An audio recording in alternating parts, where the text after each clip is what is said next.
we're going to jump right into some additional colors here. I'm going to go to my trusty red Copic marker because I really like how it lays down the color. I'm going to give him a nice red pirate overcoat.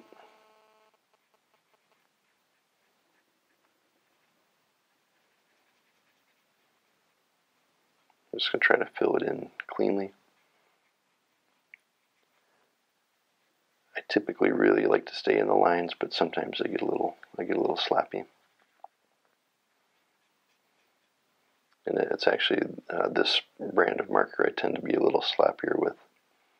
I really like the brush end, and I can do some good detail stuff with it. But usually, I'm working a little bit fast with it, and when that happens, I fall outside the lines. So the more patience you have, the more detail you can hold, unless you have really, really great hands. And then maybe you can go fast and not get outside your lines.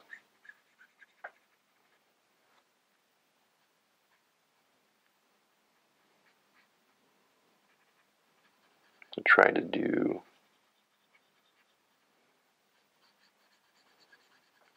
the coat itself in red. I'm going to do a sash in red.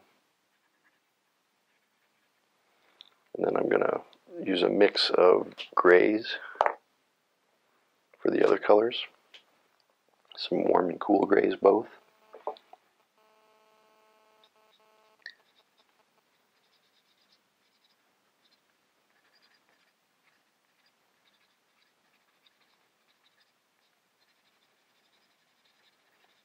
I like the Prismacolor brand a lot. That's what I've got in my hand right now.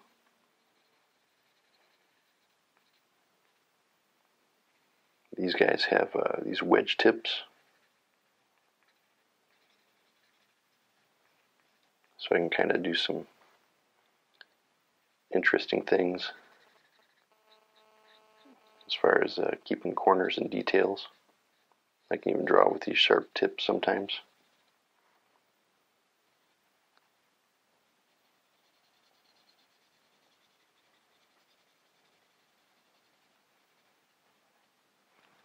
And then they also have this other side, which is it's a little thinner looking. I can do some detail stuff with that.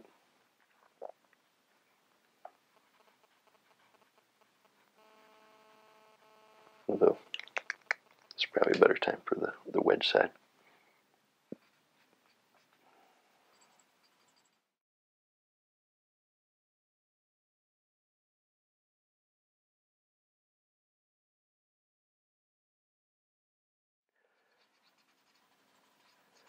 Do a lot of different effects with these tips.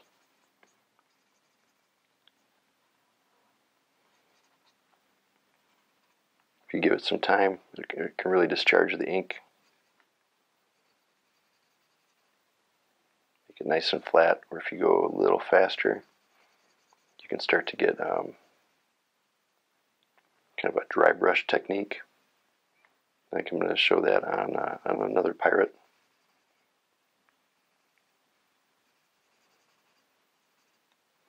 I've been able to put it to good effect, I think, in a number of pieces I've worked on. I can play with a dyeing marker, really achieve some nice built-up details. Although it takes a little bit of patience sometimes when you're doing that.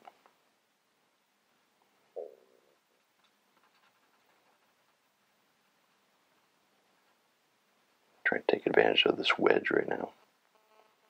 Getting pretty tight on that skull and crossbones on his head. I don't know if that's a true Jolly Roger on there, because I think the Jolly Roger is actually a flag with a skull and crossbones, not just the skull and crossbones. I'm fighting myself from saying that.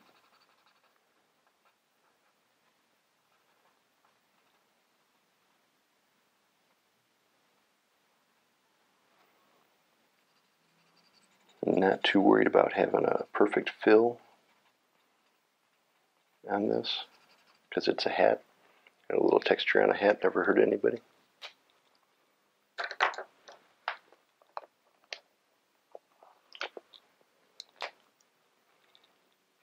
I'm going to switch up my grays to a warm gray for his pants.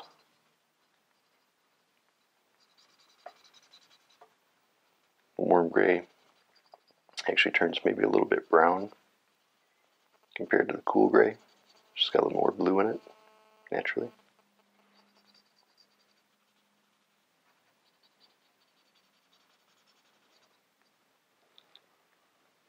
I'm trying to decide where else I want to use that. I think we'll use it in his gun.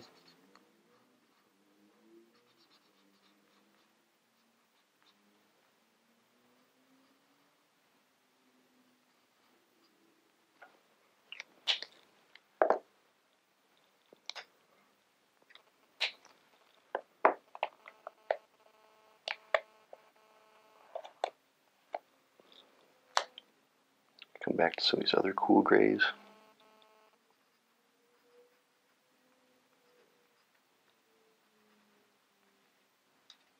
Just do the metal details there.